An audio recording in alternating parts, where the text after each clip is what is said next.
Hello mister Narendra Modi, hello mister Narendra Modi. ओ बुल्ले बोड़ा बुल्ले, ओ बुल्ले बोड़ा बुल्ले, बड़ा बुल्ले नरेंद्र मोदी।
സഖാവ് കെ എം ബാലകുമാർ, CPM-ന്റെ സംസ്ഥാന കമ്മിറ്റി അംഗം സഖാവ് എം എസ് ഷാരിയർ,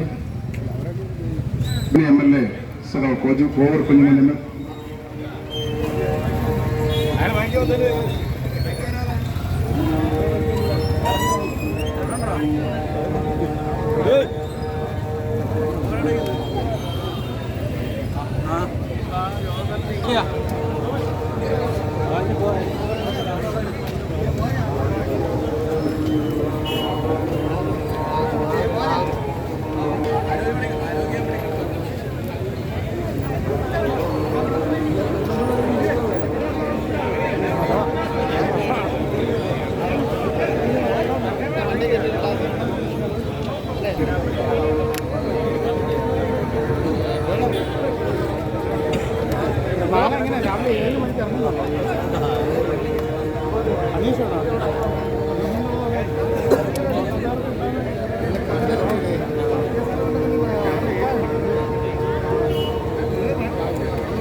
ബഹുമാന്യ MLA-മാർ,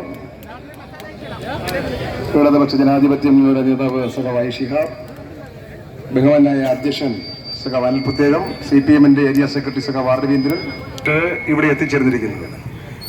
നമുക്കറിയാം, ഇന്ത്യ മഹാരാജ്യത്തെ രാഷ്ട്രീയ പ്രസ്ഥാനങ്ങൾ പ്രധാനമായിട്ടും കോൺഗ്രസും UDF-ഉം പൗരത്വ വിഷയവുമായി ബന്ധപ്പെട്ടുകൊണ്ട്, പൗരത്വ ഭേദഗതി നിയമവുമായി ബന്ധപ്പെട്ടുകൊണ്ട് കണ്ണടയ്ക്കുമ്പോൾ അവരുടെ അഭിപ്രായം വ്യക്തമായി രേഖപ്പെടുത്താതെ BJP-ക്കും RSS-നും അനുകൂല നിലപാട് UDF-ഉം കോൺഗ്രസും കൈക്കൊള്ളുന്നെന്ന് നമുക്ക് മനസ്സിലാക്കാൻ കഴിയും.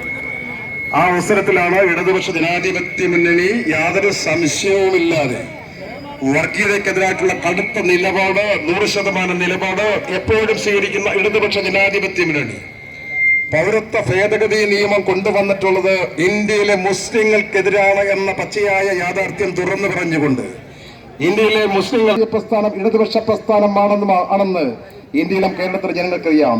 അതുകൊണ്ടാണ് കോൺഗ്രസും UDF-ഉം സ്വീകരിക്കാത്ത നിലപാട് സ്വീകരിച്ചുകൊണ്ട് പൗരത്വ ഭേദഗതി നിയമവുമായി ബന്ധപ്പെട്ടുകൊണ്ട് ഇടതുപക്ഷത്തിന് ഒരു വാക്കേ ഉള്ളൂ, ഒരു അഭിപ്രായമുള്ളത് പ്രഖ്യാപിച്ചുകൊണ്ടാണ് ഇടതുപക്ഷ ജനാധിപത്യ മുന്നണി ചവറ കമ്മിറ്റിയുടെ നേതൃത്വത്തിൽ ആയിരങ്ങളെ പങ്കെടുപ്പിച്ചുകൊണ്ട് തേവലക്കരയിലെ കൂഴംകുളം ജംഗ്ഷനിൽ നിന്ന് ആരംഭിച്ച പൗരത്വ ഭേദഗതി നിയമം അറബിക്ക വെച്ചുകൊണ്ടുള്ള പടുകൂറ്റൻ ഇടതുപക്ഷ ജനാധിപത്യ മുന്നണി റാലിയാണ് ഇന്നിവിടെ എത്തിച്ചേർന്നിരിക്കുന്നത്. കൂടുതൽ വിശദീകരിക്കാൻ ഞാൻ ആഗ്രഹിക്കുന്നില്ല. ഈ യോഗത്തിൽ പങ്കെടുത്തുകൊണ്ടിരിക്കുന്ന ബഹുമാനായ CPM-ന്റെ കേന്ദ്ര കമ്മിറ്റി അംഗം കൂടിയായിട്ടുള്ള ധനകാര്യ വകുപ്പ് മന്ത്രി സഖാവ് KN ബാലഗോപാലിനെ ഈ യോഗത്തിലേക്ക് ഞാൻ സ്വാഗതം ചെയ്യുകയാണ്. അതോടൊപ്പം തന്നെ പ്രിയങ്കരനായിട്ടുള്ള ചവറയുടെ MLA സഖാവ് ഡോക്ടർ സുജിത് വിജയപിള്ള MLA ഈ മാർച്ചിന് നേതൃത്വം കൊണ്ടുവരുത്തുകൊണ്ട് ഇവിടെ എത്തിയിരിക്കുകയാണ്. സഖാവ് സുജിത് വിജയപിള്ള, ഞാൻ ഈ നേതാക്കന്മാർ, നൗഷാദ് MLA, നമ്മുടെ പ്രിയപ്പെട്ട നമ്മുടെ ചവറയുടെ MLA സുജിത്ത്, ശ്രീ ഷിഹാബ്, ശ്രീ ഷാരിയർ, ഗൗർ കുഞ്ഞുമാൻ ഉണ്ടായിരുന്നു, അങ്ങോട്ട് പോയി, മനോഹരൻ, ഷിഹാബ്, മുരളി, നിയാസ് തുടങ്ങി ഈ വേദിയിലുള്ള മറ്റ് നിരവധി നേതാക്കന്മാരുണ്ട്. വളരെ വലിയ ഒരു ജനസഞ്ചയം തന്നെയാണ് 4 കിലോമീറ്റർ നീണ്ട ഈ പൗരത്വ മാർച്ചിൽ പങ്കെടുത്തിട്ട് ഈ ചുട്ടുപൊള്ളുന്ന ചൂട്, കേരളത്തിൽ ഏറ്റവും കൂടുതൽ ചൂടുള്ള ദിവസങ്ങളിലെ ഈ ചൂട് സഹിച്ചുകൊണ്ട് വേർത്ത് കുളിച്ച് ഇവിടേക്ക് എത്തിയിരിക്കുന്നത്. ഇങ്ങനെ വേർത്ത് കുളിപ്പിക്കുന്ന തരത്തിലുള്ള തീരുമാനങ്ങളാണ് ഇന്ത്യയിലെ BJP ഗവൺമെൻറ് സ്വീകരിച്ചുകൊണ്ടിരിക്കുന്നത് എന്നുള്ളതാണ് ഏറ്റവും ദൗർഭാഗ്യകരമായ കാര്യം. പൗരത്വ നിയമം, വിവാദമായ പൗരത്വ നിയമം അറബിക്കടലിൽ എന്ന മുദ്രാവാക്യം ഉയർത്തിക്കൊണ്ടാണ് നമ്മളിവിടേക്ക് എത്തിച്ചേർന്നത്. എന്താണ് ഈ പൗരത്വ നിയമം എന്നൊക്കെ ഏകദേശം ഇപ്പോൾ എല്ലാവർക്കും അറിയാം. ആ നിയമത്തെപ്പറ്റി വലിയ ചർച്ചകൾ നടക്കുന്നുണ്ട്. നമ്മുടെ നാട്ടിൽ 2014 ഡിസംബർ 31 വരെ ഇവിടെ വന്നിട്ടുള്ള അഫ്ഗാനിസ്ഥാൻ, പാകിസ്ഥാൻ, ബംഗ്ലാദേശ്, അഫ്ഗാനിസ്ഥാൻ എന്നീ രാജ്യങ്ങളിൽ നിന്ന് ഇന്ത്യയിൽ കുടിയേറി പാർത്തിട്ടുള്ള മുസ്ലിങ്ങളൊഴികെ ആയിരിക്കും എളുപ്പം. ബാക്കി അതിനകത്ത് ഹിന്ദു, സിഖ്, ജൈനൻ, പാഴ്സി തുടങ്ങിയ 6 വിഭാഗങ്ങൾ, അതിനകത്ത് മുസ്ലിം വിഭാഗമില്ല. ഈ 3 രാജ്യങ്ങളിൽ നിന്ന് വന്നിട്ടുള്ള കുടിയേറി പാർത്തിട്ടുള്ള ആളുകൾക്ക് ഇവിടെ പൗരത്വം കൊടുക്കും, മറ്റുള്ളവർക്ക് പൗരത്വമില്ല. എന്ന് മാത്രമല്ല, അത് ഇന്ത്യ വിഭജന കാലത്തുണ്ടായ വികാരത്തെ കൂടുതൽ സജീവമാക്കാനും ഒറ്റപ്പെടുത്താനും വേണ്ടിയിട്ടാണത് പറയുന്നത്. എന്നാൽ ധാരാളം ആളുകൾ ഇന്ത്യയിലേക്ക് കുടിയേറി പാർത്തിട്ടുള്ള അനുഭവം നമുക്കുണ്ട്. നമ്മുടെ കേരളത്തിൽ തന്നെ പുനലൂരിൽ, ഈ കൊല്ലം പാർലമെൻറ്റ് മണ്ഡലത്തിൽപ്പെട്ട പുനലൂരിലെ ഒരു വലിയ മേഖലയിൽ റീഹാബിലിറ്റേഷൻ പ്ലാന്റേഷൻ എന്ന് പറഞ്ഞൊരു സ്ഥലമുണ്ട്. റീഹാബിലിറ്റേഷൻ എന്ന് പറഞ്ഞു കഴിഞ്ഞാൽ അവരെ പുനർപ്പാർപ്പിച്ച സ്ഥലം എന്നാണ്, റീഹാബിലിറ്റ് ചെയ്തതാണ്. എവിടുന്ന് വന്നവരാണ്? ശ്രീലങ്കയിൽ വലിയ കലാപം ഉണ്ടായപ്പോൾ ശ്രീലങ്കയിൽ നിന്ന് ഇന്ത്യയിലേക്ക് വന്ന തമിഴ് വംശജരായ ആളുകൾ തമിഴ്നാട്ടിൽ അവിടെ കയറി, ഈ സിംഹളർ കൂടുതലുള്ള തമിഴ്നാട്ടിൽ, ഈ ശ്രീലങ്കയിൽ തമിഴ് ഭാഷാ വിഭാഗം കയറിയത് അടുത്ത കാലത്തൊന്നും അല്ല. നിങ്ങൾ ഈ അടുത്ത കാലത്ത് വന്ന തമിഴിലെ ഒരു സിനിമയുണ്ട്, പ്രശസ്തമായ സിനിമ. ആ സിനിമയ്ക്കകത്ത് തമിഴ്നാടും ശ്രീലങ്കയുമായിട്ടൊക്കെയുള്ള ബന്ധം കാണിക്കുന്ന അവിടുത്തെ സിംഹള രാജവംശത്തിൻ്റെ നേതൃത്വത്തിലുള്ള ആ രാജ്യത്ത് തന്നെ താമസിച്ച, അവിടെ രാജ്യം സ്ഥാപിച്ച തമിഴ്നാട്ടുകാരെയൊക്കെ കാണിക്കുന്നുണ്ട്. അപ്പോൾ ആയിരക്കണക്കിന് വർഷങ്ങളായിട്ടുള്ള തമിഴ്നാട്ടിൽ നിന്നുള്ള ആളുകളെ അവിടുന്ന് കലാപത്തിൻ്റെ ഭാഗമായി കുടിയിറക്കപ്പെട്ടപ്പോൾ ഇന്ത്യയിൽ വന്ന് അവർക്ക്, ശ്രീമതി ഇന്ദിരാഗാന്ധി പ്രധാനമന്ത്രിയായിരുന്ന കാലത്താണ് ആ വലിയ സംഭവങ്ങൾ നടക്കുന്നത്, അവർക്ക് കൊടുത്ത ഒരു സ്ഥലമാണ് നമ്മുടെ പുല്ലൂരിനടുത്തുള്ള റീഹാബിലിറ്റേഷൻ പ്ലാന്റേഷൻ. അവിടെ തമിഴ് സംസാരിക്കുന്ന ധാരാളം ആളുകൾ ഇപ്പോൾ താമസിക്കുന്നുണ്ട്. അങ്ങനെ ആ സംഭവം അന്നുണ്ടായതിനു ശേഷം ഈ അടുത്ത കാലത്ത് വേലുപ്പിള്ള പ്രഭാകരൻ തമിഴ് കലാപമൊക്കെ നടന്ന ഓർമ്മയുണ്ടല്ലോ. ആ സമയത്ത് ധാരാളം ആളുകൾ നമ്മുടെ കൊല്ലം തീരത്ത് ഉൾപ്പെടെ വന്നിരുന്നു. അവർക്ക് അങ്ങനെ വരുന്ന തമിഴ് വംശജരായ ആളുകൾക്കുൾപ്പെടെ പൗരത്വമില്ല. ബർമയിൽ നിന്ന് വരുന്ന ആളുകളുണ്ട്, അവർക്ക് പൗരത്വമില്ല. അടിസ്ഥാന കാര്യം ഈ പൗരത്വത്തിൻ്റെ പേര് പറഞ്ഞ് വർഗീയത ഇളക്കി വിട്ട് ആളുകളെ ആശങ്കയിൽപ്പെടുത്തുക എന്നുള്ളതാണ്. ഭാവിയിൽ പൗരത്വ രജിസ്റ്ററും വരും. ആ രജിസ്റ്ററിനകത്ത് പേരില്ലെങ്കിൽ നമ്മൾ അപ്പനപ്പന്മാരും അതിനുമേലുള്ള ആളുകൾ ഇവിടെ ഉണ്ട് എന്നുള്ളത് തെളിയിക്കാൻ രേഖ കൊണ്ട് കാണിക്കേണ്ടി വരും. ആസാമിലെ ചില സംഭവങ്ങൾ റിപ്പോർട്ട് ചെയ്യപ്പെട്ടിരുന്നു. ഇന്ത്യൻ പട്ടാളത്തിൽ അഭിമാനകരമായ നേതൃത്വം വഹിച്ച് പട്ടാളത്തിലെ ഏറ്റവും സീനിയറായിട്ടുള്ള ഒരു ഉദ്യോഗസ്ഥൻ അവാർഡ് കിട്ടിയതുമാണ്. അദ്ദേഹത്തിൻ്റെ കുടുംബാംഗങ്ങൾ ഇന്ത്യ പ്രധാനമന്ത്രിയുടെയോ പ്രസിഡന്റിൻ്റെയോ ഒക്കെ അവാർഡ് കിട്ടിയ കുടുംബങ്ങൾ അതിർത്തിയിൽ പാകിസ്ഥാനുമായിട്ടുള്ള യുദ്ധത്തിൽ വളരെ വലിയ ഏറ്റവും വീരോചിതമായ പ്രവർത്തനം നടത്തിയ ആൾ. അദ്ദേഹത്തിൻ്റെ കുടുംബാംഗങ്ങൾ ഇന്ത്യക്കാരല്ല എന്ന് പറഞ്ഞ് ആസാമിൽ അവരുടെ നേരെ ഉണ്ടായ നടപടി. ഇവിടെ നിന്നിട്ട് ചാമ്പക്കടവും തൊട്ടപ്പുറത്തെ പഞ്ചായത്ത്, ഈ പഞ്ചായത്ത്, ഇപ്പുറത്തോട്ടൊക്കെ നോക്കുമ്പോൾ നമുക്കിതൊന്നും മനസ്സിലാവില്ല.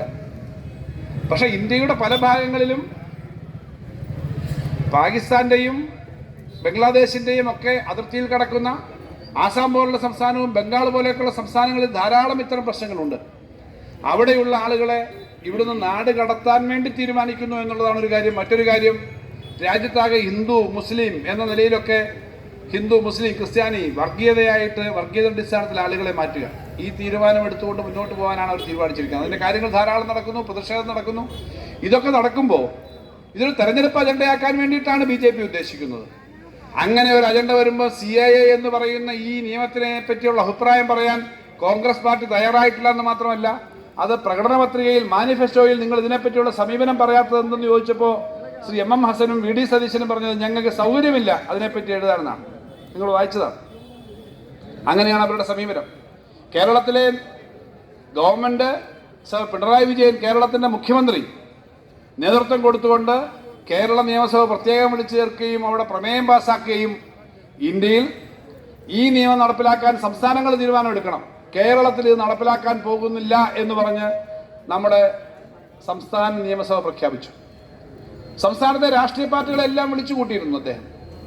സംസ്ഥാനത്തെ രാഷ്ട്രീയ പാർട്ടികളുടെ എല്ലാം പ്രതിനിധികളുടെ യോഗത്തിൽ അന്ന് ഒന്നാം പിണറായി മന്ത്രിസഭയുടെ കാലത്താണ് അന്ന് CPIM-നെ പ്രതിനിധീകരിച്ച് ആ യോഗത്തിൽ പങ്കെടുത്തത് ഞാനാണ്. അന്ന് എല്ലാ പാർട്ടിയും, കോൺഗ്രസ് പാർട്ടി അടക്കം എല്ലാ പാർട്ടികളും വന്നു. അവിടെ എന്താണ് ഈ CAA-യുടെ കാര്യത്തിൽ എടുക്കേണ്ട നിലപാട്, അവിടെ വന്ന സംഘടനകൾ എല്ലാവരും ഇതിനെതിരായിട്ട് ശക്തമായ നിലപാടെടുക്കണമെന്ന് പറഞ്ഞു. ആ നിലപാടെടുത്തു, പ്രമേയം പാസാക്കി, നിയമസഭ പാസാക്കി. കേരളത്തിൽ ഇത് നടപ്പിലാക്കില്ല എന്ന് പറഞ്ഞു.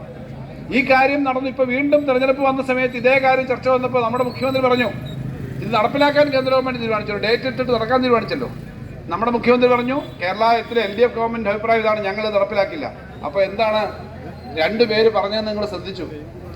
ഒന്ന് നമ്മുടെ കൊല്ലത്തെ സിറ്റിംഗ് MP, അദ്ദേഹം പറഞ്ഞു ഇത് യാതൊരു കാരണവശാലും ഇതൊന്നും പറഞ്ഞാൽ നടക്കില്ല, ഇതൊക്കെ ഇന്ത്യൻ ഭരണഘടന അനുസരിച്ചൊക്കെ നടപ്പിലാക്കിയേ പറ്റൂ എന്ന് അദ്ദേഹം പറഞ്ഞത്. ഞാൻ പറഞ്ഞതല്ല, നമ്മളാരും ഉണ്ടാക്കി പറഞ്ഞതല്ല, നിങ്ങളുടെ മുന്നിൽ അദ്ദേഹം പ്രസംഗിച്ചതാണല്ലോ. രണ്ടാമത് ഇതിനെ അതിശക്തമായി പിന്തുണച്ചുകൊണ്ട് പറഞ്ഞത് കേരളത്തിലെ പ്രതിപക്ഷ നേതാവ് VD സതീശനാണ്. അദ്ദേഹവും പറഞ്ഞു ഭരണഘടനാപരമായി ഓരോ സംസ്ഥാനത്തിനൊക്കെയുള്ള കാര്യം നടപ്പിലാക്കിയേ പറ്റൂ, ഇവിടുത്തെ മുഖ്യമന്ത്രി പറഞ്ഞാലൊന്നും അതൊന്നും നടക്കാൻ പോകുന്നില്ല, ഇതാണ് നിയമം എന്ന് അദ്ദേഹം പറഞ്ഞല്ലോ. ഇത് തെരഞ്ഞെടുപ്പിന് വോട്ടിന് വേണ്ടി ഞങ്ങൾ പറയുന്നൊരു കാര്യമല്ല, ഇതൊരു സമീപനത്തിൻ്റെ പ്രശ്നമാണ്. ഈ സമീപനം, ഈ തെരഞ്ഞെടുപ്പ് ഇന്ത്യയെ സംബന്ധിച്ച് വളരെ പ്രധാനപ്പെട്ട ഒരു തെരഞ്ഞെടുപ്പിൻ്റെ ഘട്ടത്തിലാണ് നമ്മൾ നിൽക്കുന്നത്. ഈ തെരഞ്ഞെടുപ്പ് സാധാരണ തെരഞ്ഞെടുപ്പ് പോലല്ല. 1 country 1 election പറഞ്ഞു കഴിഞ്ഞു. 1 country 1 language, 1 country 1 food, 1 country എല്ലാം ഒന്ന് എന്ന് പറയുന്ന തരത്തിലേക്ക് ഒരു പുതിയ തീരുമാനം വന്നുകൊണ്ടിരിക്കുകയാണ്. അങ്ങനെ പറയുന്നൊരു ഘട്ടത്തിൽ തെരഞ്ഞെടുപ്പിൽ 4 വോട്ട് കിട്ടുന്നതിന് വേണ്ടി അങ്ങോട്ടും ഇങ്ങോട്ടും ഒക്കെ ചേർന്ന് പറയാനും തെരഞ്ഞെടുപ്പിൻ്റെ അവസാന ഘട്ടങ്ങളിൽ എന്ത് നുണപ്രചരണം നടത്താനും തയ്യാറാവുന്ന രാഷ്ട്രീയം നമ്മുടെ കേരളത്തിലുണ്ട്. വിശദമായി നേതാക്കന്മാരെല്ലാം ഉണ്ട്, സംസാരിക്കുമെന്നുള്ളതുകൊണ്ട് ഞാൻ ദീർഘമായ കാര്യങ്ങളിലേക്ക് പോകുന്നില്ല. പക്ഷേ തെരഞ്ഞെടുപ്പ് വരുമ്പോൾ നമ്മുടെ ഈ നാട്ടിൽ ഇത്തരം കാര്യങ്ങളെ സംബന്ധിച്ച് വളരെ വിശദമായി PK ഗോപനെ ഞാൻ നേരത്തെ പറഞ്ഞില്ല, അദ്ദേഹം ഉൾപ്പെടെ സംസാരിക്കുന്നു വിശദമായിട്ട്. ഞാൻ നേരത്തെ പറയുമ്പോൾ പുറകോട്ട് നോക്കുമ്പോൾ അദ്ദേഹത്തെ ഞാൻ നേരം പറഞ്ഞില്ല എന്നുള്ളതുകൊണ്ട് ഞാൻ പറഞ്ഞത്. ഇവരെല്ലാം വളരെ വിശദമായി സംസാരിക്കുന്ന നേതാക്കന്മാർ ഇവിടെ എല്ലാവരും ഉണ്ട്.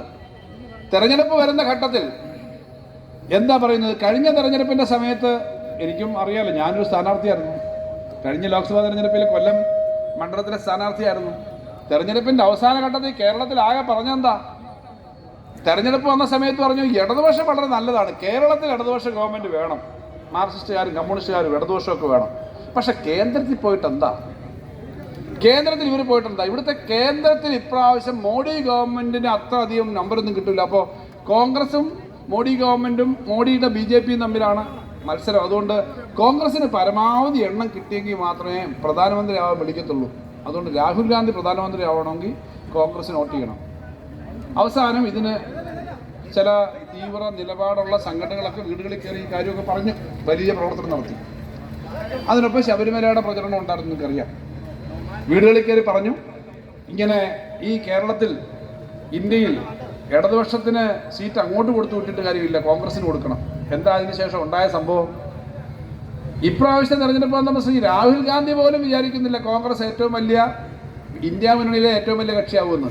അദ്ദേഹത്തിന് കേരളത്തിന് പുറത്തെവിടെ മത്സരിക്കാൻ പറ്റാത്തതുകൊണ്ട് ഇവിടെ മത്സരിക്കുന്നു. ഞാനതിന് വേറെ കുറ്റമൊന്നും പറഞ്ഞില്ല, മത്സരിക്കട്ടെ.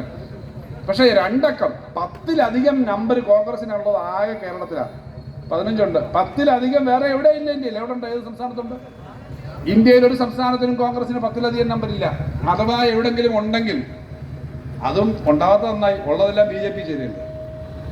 കേരളത്തിൽ ആന്റണിയും കരുണാകരനും ഞങ്ങളൊക്കെ സ്കൂളിൽ പഠിക്കുമ്പോൾ തൊട്ട് ആന്റണി കരുണാകരൻ ഞാൻ 2 ഗ്രൂപ്പ് ഇതിനെപ്പറ്റി കേട്ടിട്ടേ ജീവിച്ചിട്ടുള്ളൂ. കരുണാകരൻ്റെ മകൾ പോയി, ആന്റണിയുടെ മകൻ പോയി. പത്തനംതിട്ട മത്സരിക്കുകയാണ്. എന്നിട്ട് കഴിഞ്ഞ ദിവസം ചെറുപ്പക്കാരൻ പറഞ്ഞു, ആന്റണി പറഞ്ഞു എനിക്ക് കോൺഗ്രസ്സുകാരുടെ എൻ്റെ മതം കോൺഗ്രസ് ആണെന്നൊക്കെ പറഞ്ഞപ്പോൾ ഈ കാലഹരണപ്പെട്ടവരോട് ഞാൻ സംസാരിക്കാറില്ലെന്നാണ് അദ്ദേഹത്തിൻ്റെ മകൻ തന്നെ പറഞ്ഞത്. അതായത് സ്വന്തം അച്ഛനെ പറ്റിയാണ്.